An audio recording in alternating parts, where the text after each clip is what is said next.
Bienvenue sur notre chaîne Decacode. Installez-vous confortablement et profitez du spectacle. Et on se retrouve tout de suite après. Dans le cours précédent, nous avons vu les fonctions d'entrée-sortie de haut niveau. Aujourd'hui, nous allons apprendre à utiliser et à manipuler les fonctions d'entrée-sortie de bas niveau. Ces fonctions sont souvent utilisées dans la manipulation des fichiers binaires tels que les exécutables, les images, les vidéos, les fichiers bitmap, etc. Comme d'habitude, nous allons voir tout cela à travers un exemple. Pour ceux qui avaient suivi le cours sur le haut niveau, nous allons reprendre l'exemple avec la fonction copie fichier texte que l'on va appeler maintenant copie fichier binaire, mais qui va reprendre exactement la même fonctionnalité. Et donc, les fonctions qui sont utilisées pour les fonctions d'entrée-sortie de type binaire, donc de bas niveau, sont open, donc l'ouverture d'un fichier, read, lecture d'un fichier, write, écriture dans un fichier, close, fermeture d'un fichier, et else, qui est le positionnement relatif ou absolu dans un fichier. C'est ça qu'il faut retenir. Et toutes ces fonctions sont déclarées dans UniSTD et d'autres dans fcntl.h. Ok? Donc, allez jeter un coup d'œil là-dedans, vous verrez. Bon, donc on commence toujours comme d'habitude avec la fonction main qui attend donc quelques paramètres. Donc le fameux paramètre file input, file output, et exactement comme dans l'exemple pour le haut niveau. Donc si vous avez bien suivi l'exemple sur le haut niveau, on va reprendre exactement la même logique. Voilà, donc on va copier les fichiers binaires file input sur file output. Et on va compter le nombre de caractères retournés après la copie. Évidemment, la même fonction usage comme d'habitude. Ça ne change pas.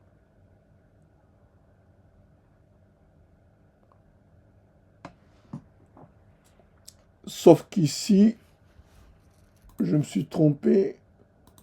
C'est fichier en entrée.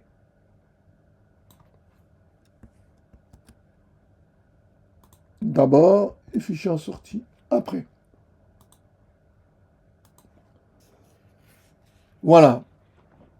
Donc, ici, nous allons utiliser quelques variables, des integers. Lenbuff pour la longueur de buffer lu. Taille pour la taille, donc l'addition ou le cumul de nombre d'octets lus dans le fichier et copié en output. Et le buffer de lecture. Et pour la fonction de bas niveau open, elle utilise comme paramètre le nom du fichier, comme premier paramètre. Comme deuxième paramètre, soit en lecture seule. Dans ce moment-là, dans ce cas-là, on a plutôt cette variable, ces paramètres au read-only, qui est défini toujours dans fcntl.h. Donc dans notre cas, ça sera read-only, puisqu'on va ouvrir les fichiers en lecture seule. Et il retourne un file descripteur. Cette fois-ci, ce n'est plus un file de type structure, mais c'est juste un entier qui va des 0 jusqu'à 1000. 0 qui est réservé, qui est l'entrée standard, c'est-à-dire le clavier. Et le 1 qui est la sortie standard, qui est l'écran. Et le 2 qui est la sortie standard d'erreur. Voilà. Donc ça, il faut retenir que le open qui sera, le file qui sera retourné sera forcément supérieur à 2. Sauf s'il y a une redirection dans le programme. C'est d'autres notions qu'on verra plus tard, quand on parlera des redirections. Ou alors pour ceux qui font de l'Unix, c'est là où on parle des redirections, parce qu'en C, on ne peut pas parler des redirections. Et on va utiliser aussi la fonction open pour les fichiers en sortie. Donc, le premier paramètre, c'est le nom du fichier en sortie. Le deuxième paramètre, c'est une combinaison binaire de paramètres write only, pour dire qu'on va juste l'ouvrir en lecture seule. S'il n'existe pas, on le crée, de le create. Et s'il existe, on le remet à 0, le trunk, comme truncate. Et le mode d'ouverture, donc, qui est donné ici en octal, il est donné que si, seulement si, il y a create. C'est à ce moment-là que ça devient que ce mode-là est obligatoire. D'accord? Pour ceux qui vont faire de Linux, comprendront ce mode-là. Donc 6, c'est pour dire c'est RW, c'est read, write pour le propriétaire, parce qu'il y a les bits 1, 1, 0. Le deuxième 6, c'est pour le groupe. Et le troisième 6, c'est pour les autres. Donc dans les cas qui nous concernent, le fichier sera créé avec les droits de lecture et écriture pour tout le monde. En gros, c'est ce que ça veut dire. Ce qui n'est pas une bonne pratique. Mais c'est juste pour l'exemple. Et enfin, on va utiliser la même technique, remise à 0 du buffer, de lecture. Et read retourne -1 quand il arrive en fin de fichier. D'où la condition tant que read est supérieur à 0. S'il retourne 0, ça signifie aussi qu'il n'a pas lu. Donc on s'arrête aussi. Donc -1 c'est une erreur, 0 c'est fin de fichier. Excusez-moi. Et read retourne le nombre d'octets lus. Donc la fonction read, vous lui donnez un file descripteur, le buffer dans lequel il va stocker, il va plutôt stocker ce qui va être lu, la taille du buffer, et read va se débrouiller pour remplir le buffer avec la taille qui est donnée. Si vous dites read buffer, je vais juste 2 octets, il y aura que 2 octets. D'accord? Voilà. Mais il ne faut pas que cette taille dépasse la taille du buffer alloué. Ici, j'ai alloué 1024 octets, donc size of de buffer, ça sera forcément 1024. Donc, du coup, read va lire au maximum 1024 octets. S'il en trouve 1024, il le prend. S'il en trouve moins, il le prend aussi. Et il vous dit combien il a lu. Et la fonction write va écrire dans les fichiers out le buffer lu et le nombre d'octets qui ont été retournés par la fonction read. Évidemment, il faut tester les codes retour de write. S'il retourne -1, c'est qu'il y a erreur d'écriture. Donc les bonnes pratiques exigent que je mette quelque chose comme ça,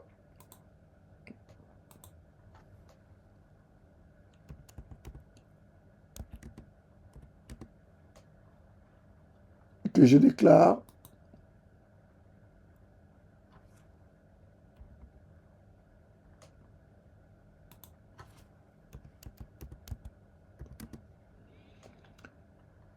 et pour être puriste,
Voilà, donc si je veux être puriste, donc je vais gérer ça comme ça.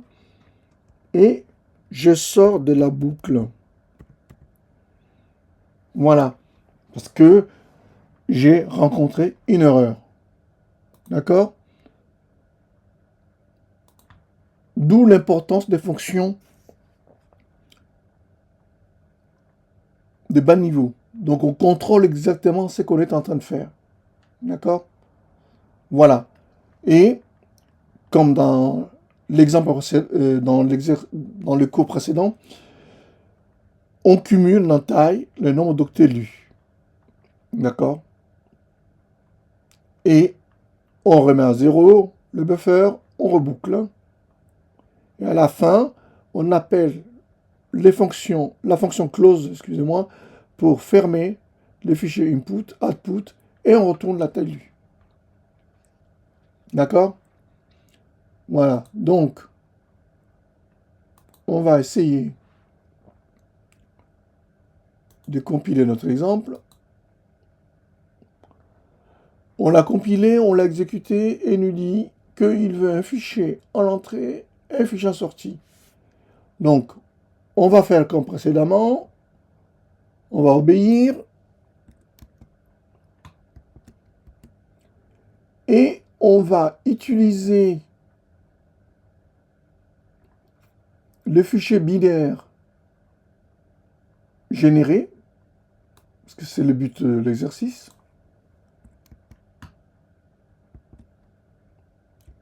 que l'on va copier dans un fichier binaire qu'on va appeler .exe. D'accord? Donc il va copier ces binaires dans l'autre. C'est parti. Voilà. Donc il dit, après appel de la procédure, donc ce qui est mis dans le mail, j'ai copié dans l'exercice 21.exe 3400,088. On fait ls-al. On regarde. Effectivement, exercice 21 et exercice 21.exe contiennent exactement le nombre de caractères. Et je vais aller plus loin. Je vais tester.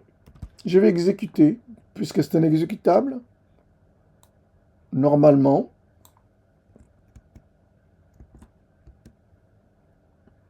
je peux l'utiliser.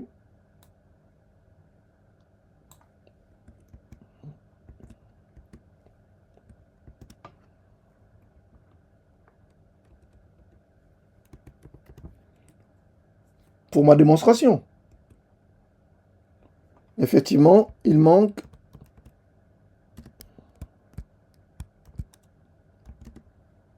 les X pour qu'ils soient exécutables.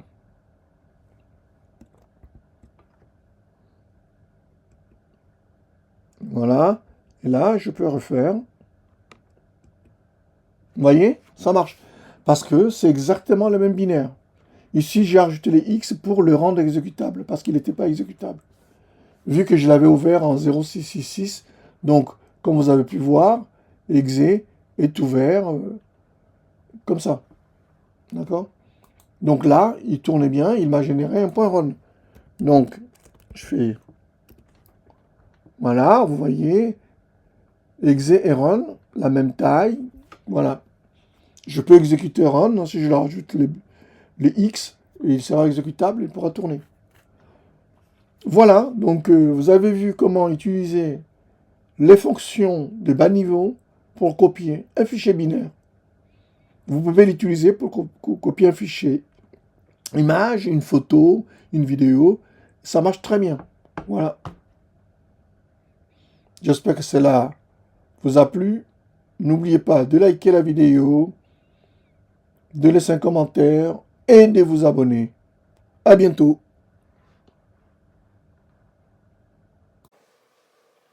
Voilà, c'est fini pour aujourd'hui. J'espère que cette vidéo vous a plu et je vous donne rendez-vous pour la prochaine leçon. Au revoir et à bientôt. Un pouce bleu égale un merci beaucoup qui ne mange pas de pain. Abonnez-vous à cette chaîne, sonnez la cloche afin de ne manquer aucune de nos vidéos, likez ou aimez cette vidéo. Enfin, laissez un commentaire ou une remarque.